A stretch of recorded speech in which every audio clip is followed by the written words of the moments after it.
And that's where they learn the true meaning of life, is through not being able to die. The lights are on, the curtain's up.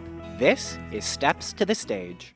Folks at home, do you have a business, small or otherwise, that isn't pulling in traffic the way you want it to? Well, it might be because they don't have something to remember you by. And that's why today, we are sponsored by Graphic Details Inc., signs and displays. They will print out your banners, they'll cut vinyl, they'll do window graphics for the company cars. We're talking business cards, banner stands, LCD displays, tabletop displays, logos, all in full living color. Again, that is Graphic Details Inc. here in Chino, California. Thank you so much. Hello and welcome to Steps to the Stage, the 7th Street Theater podcast where we talk to the community theater professionals you know and love. I'm your host, Colin Pinedo, and today we are talking with Shawna and Colin about Tuck Everlasting. Welcome back. It's great to be back. So why don't you start out with talking about what Tuck Everlasting is for people who aren't familiar with the show? Yeah. So Tuck Everlasting is a children's novel written by Natalie Babbitt, and it was brought to the stage, I believe, in like 2012. No, that's not right. But it was brought to the stage on Broadway. Didn't have a very long run because of financial reasons, I believe. But it is the story of Winnie Foster, who is an 11-year-old girl who lives a very sheltered and controlled life. And then she meets a young boy named Jesse, and they go on this adventure, and he shows her all the opportunity that life really has to offer. Yeah, well, that sounds wonderful. Would you mind talking about, as a director, what drew you to this show? So I remember reading this when I was a young girl, and then I also remember reading it with my children. Like, we read it in one day, even though it's a chapter book, but we stayed up all night and we read it. It's very short, but it's a very sweet story. When my children started doing theater, this was like one of the first shows that I was like, oh, if I ever get a chance to direct, this is one that this is a story that I want to be able to tell. So I'm glad that I'm finally getting to do that so many years later. Yeah. Colin, would you mind talking about what drew you to the show as an actor? Like, what made you want to audition and all that stuff? Yeah, so a couple years ago, I saw this show at a different theater company, and I've never been more pulled to a show before. Just emotion and the characters and how there's so many different things going on. You know, you have, like, the story of Jesse and Winnie and how they're both, like, connected to each other, and the parents who are struggling with life and continuing on, even though it's impossible for them to die. And so I just love the fact that it's a story about life and the true meaning of life, and how I love how it puts it where they have to live, like, they drank from the spring, they have eternal life now, and that's where they learn the true meaning of life, is through not being able to die. Would you mind, both of you, talking about that sort of immortality aspect of the show? Yeah, so one of the first questions that I like to ask people is, would you drink from the spring if you were given the choice? And most people's answer is no, but I find that it's based on their age. So, like, I've asked 10, 11, 12-year-olds, and their first answer is always yes, I would drink. But I think it's like 15 or so where they're like, no, I want to live my life. That I've noticed that shift for the people who have answered that question. So would you drink, Colin? No, I would not. You have so much life to still live. So what was the question? I'm sorry, the original question was something sort of talking about that aspect of the show, because that wasn't something that I was familiar with the first time I... Okay, so the Tuck family, the show starts in 1808, and the Tuck family, unbeknownst to them, drink from the spring that is eternal youth. And so they stay frozen in their bodies in that way. So Jesse is 17, and Miles, I think, is 22. And then the mother and father, Angus and May, are in their, I would say, 40s. And they get stuck in that age for them. So Miles... Poor Miles. Miles is 22, so he's of marrying age in 1808, and he does eventually have a family, but they notice that the children are growing faster than, he is, and they become frightened by him, and they believe he's cursed. And so it's very faceted in that, like, Jesse is 17. He kind of, I feel like he's a puppy still. He's still in his youth, in, like, the prime of his youth, whereas Miles, 5 years older than him, has been tormented by this immortality. Colin can talk to you about Angus's take on immortality, but I believe that she's sad that there's not much left to look forward to. And Winnie does have an effect on her life. She affects all of the Tucks. But I'd love to hear Colin's take on Angus. Yeah, so if anyone had immortality, you think that they'd want to be active in their life constantly and be going out doing everything they can and want to do and living the experience, rather than Angus, who is stuck with life. He's hard, like he does not like life. He hates the fact of living forever, and like in the song The Wheel that he sings, you stop growing and you stop changing and you can't move on from that. And I think that's something that everyone needs in their life. They need to figure out a way to change in order to move on, in order to grow, not just physically, but mentally. And you see that in each of the characters as they take this journey with Winnie. Yeah, we talked about in Colin's character development that he's kind of become lazy, but it's not out of a place of just that his soul is lazy. It's more that his soul is bored. Yeah, like an ennui. Yeah, kind of, and he's just going through the motions at this point, because it's now been, I think, almost close to 100 years that they've been in this time frame of their lives. And I love that you talked about how we need to change, not just physically, but we have so much emotional growth to do. Even in our 40s, I'm still finding things about myself, and I know other adults are as well. So it's hard if we're not maturing to, That's what I think is interesting about the way that this sort of everlasting life works in this show, that it's not just your body that stays the same, but mentally you are in the same headspace that you were at the age you drank it. Like you mentioned, the 17-year-old character, it's almost like a Peter Pan situation in a way, where they are eternally in the headspace of a boy, and they kind of can't move on from that. And I think that's really interesting. We have talked about that Peter Pan syndrome with both of our Jessies. They do have a clear character arc and clear character development throughout the show, and it's been really fun to watch them develop from that puppy and Peter Pan syndrome into this, I'm going to take responsibility for my actions, and I'm going to own up to the things that I need to own up to. Yeah, it's been really fun to watch them explore that. Yeah, that'll be really interesting. Beautiful. And we do have an understudy cast. Ooh, yes, okay. So that's something to talk about too. I think that'll be very interesting to talk about performing in the show. Yeah. With two different people. And the reactions that you have. Like, you have your own, like, you guys they're telling their own version of the story, and it's beautiful to watch the regular cast interact with them. So you said earlier that the book Tuck Everlasting was written by Natalie Babbitt. Yes. Would you happen to know who wrote the book and the music for the show's version? Yes. So the script was written by Claudia Scheer and Tim Federal, I believe his name is pronounced. And then the music and lyrics are by Chris Miller and Nathan Tyson. Nice. And this music is so special.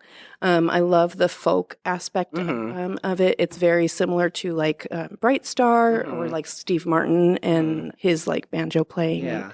Okay. It's very beautiful. I love this music. Kind of like Secret Garden-y a little bit? Yeah, and it's been really fun to see the choreographer, the way that they're incorporating like some old-fashioned dancing, and Who is the choreographer? So it's choreographed by Caroline Esquivel, and then she's had assistance with Savannah Rumbaugh and Gwen Gelibert. Nice. Yeah. If you need high-quality headshots or other professional photo work done, visit Xochi Photography at fb.me/xneriPhotos.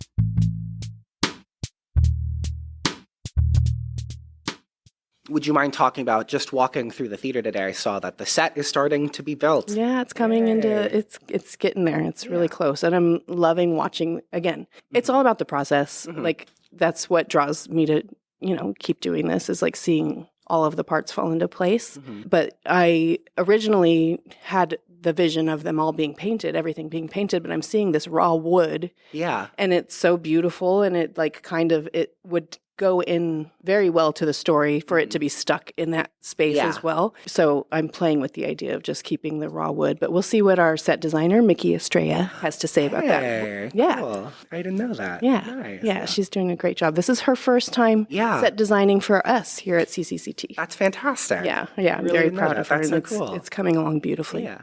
Would you mind talking about the costumes for this show? Sure. So this is costumed by Kathy Miller.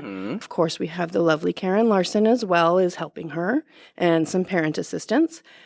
So we have the main characters of the Tuck family and Winnie, and then her mother and grandmother, who are living in 1893, so they're very period appropriate. But then we have a spirit ensemble that I like to think of them as time personified. So they're very flowy and pastel colored, and there's a lot of partner work. So we asked that they would have, whoever they're partnered with would have the same color scheme that it's very clear who they the have couples counterparts, are. Yeah. Yes. But it's been really, I was walking through earlier and just seeing like the color palette, and like I'm just so happy and so pleased with what they've developed. And yeah, Kathy is fantastic at keeping everything era appropriate. Yes. And it's so beautiful, and I'm really happy with the product. So would both of you mind talking about sort of the casting process for this show? I'd love to hear Colin's take on it. Yeah. Yeah, so I did casting a little bit different than everybody else. None of the times worked for me, so I came in on my own time and performed in front of them, sang time stops from Big Fish.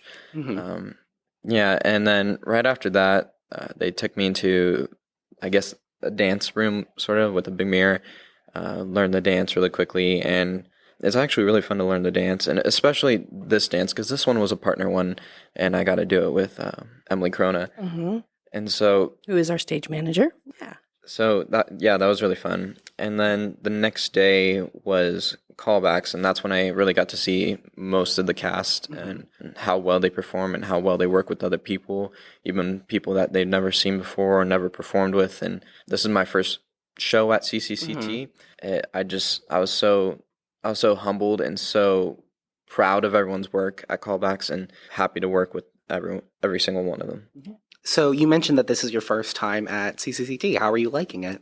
I'm loving it. Like it's the first time I've performed at a different theater company, and it's really refreshing, to meet new people and do a new show and see how other people work well, and how theater is just all this big, lovely group of people. Where do you usually perform at? Cat Corona. Oh, yes. Okay. I see the connection there. Yeah. I work at Cat Corona. So casting for this show, Winnie is an 11-year-old girl, but Jessie is struck by her in her youthfulness as well, and is taken by her, not in a romantic way, but he sees potential that they could eventually become that.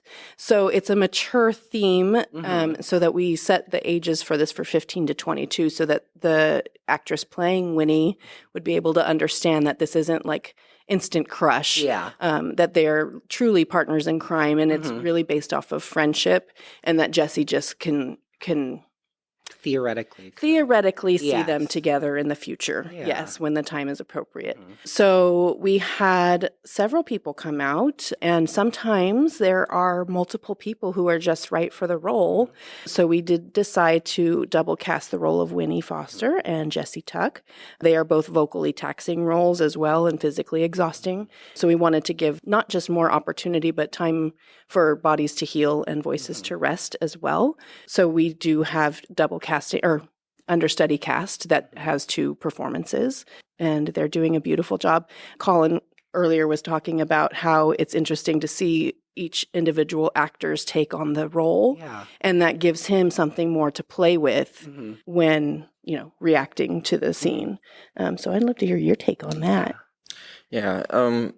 Every time I'm doing a scene with either Jessie or either Winnie, it gives me a chance to look at our performance, look at our characters, and really change the way I react every single time, whether that's just slightly changing my reaction or drastically changing it. It's really interesting. It really helps me grow in my acting and how I portray a character, and I think that's really lovely for those who have their role or in double casting. Yeah, it's been really great to see 2 understudy actors they're both great performers, but specifically our Winnie understudy hasn't really been given a chance to shine, and it's so beautiful to watch her develop a character and to understand the dialogue and really develop those those things that make us actors, like to see her perform in more than an ensemble role. It's been really beautiful. Yeah. And then only those 2 roles.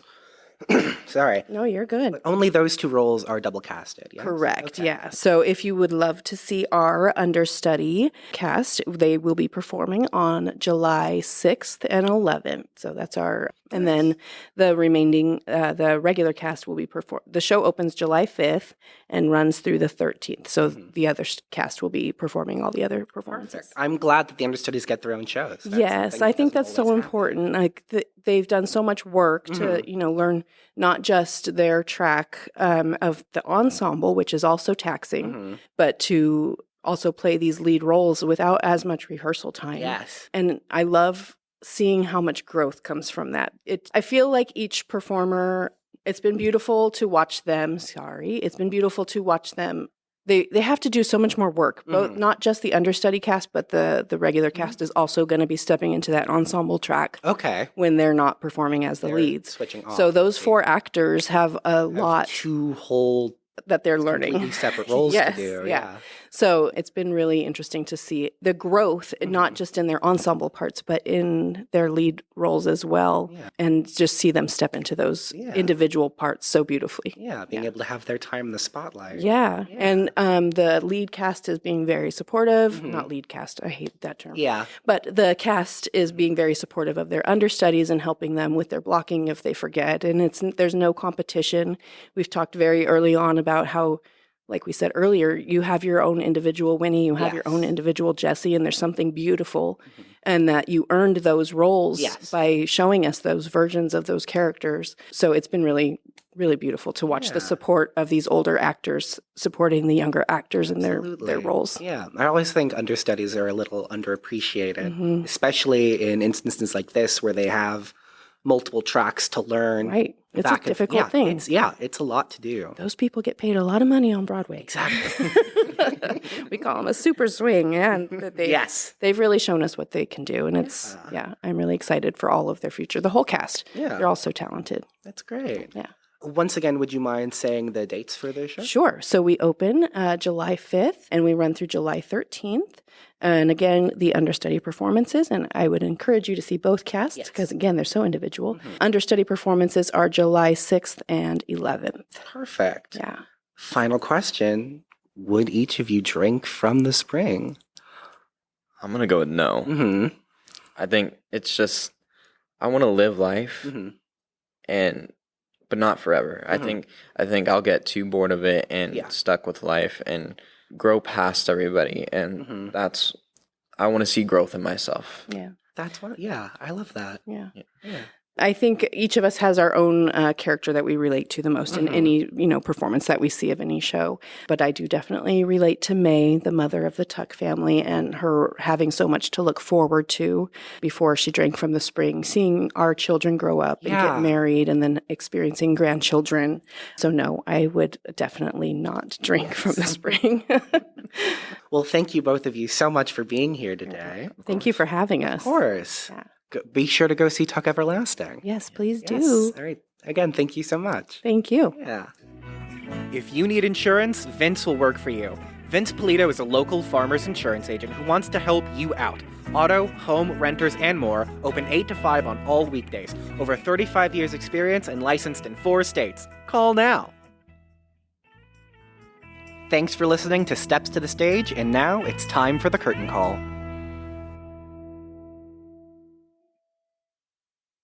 You can follow us on Spotify, Apple, Google, or any podcasting platform. We have videos up on YouTube, and you can visit our website at stepstothestage.buzzsprout.com. And as always, a special thank you to our audio engineer, Joey Rice, and our producer, Kirk Lane. Without the two of you, this show would not be possible.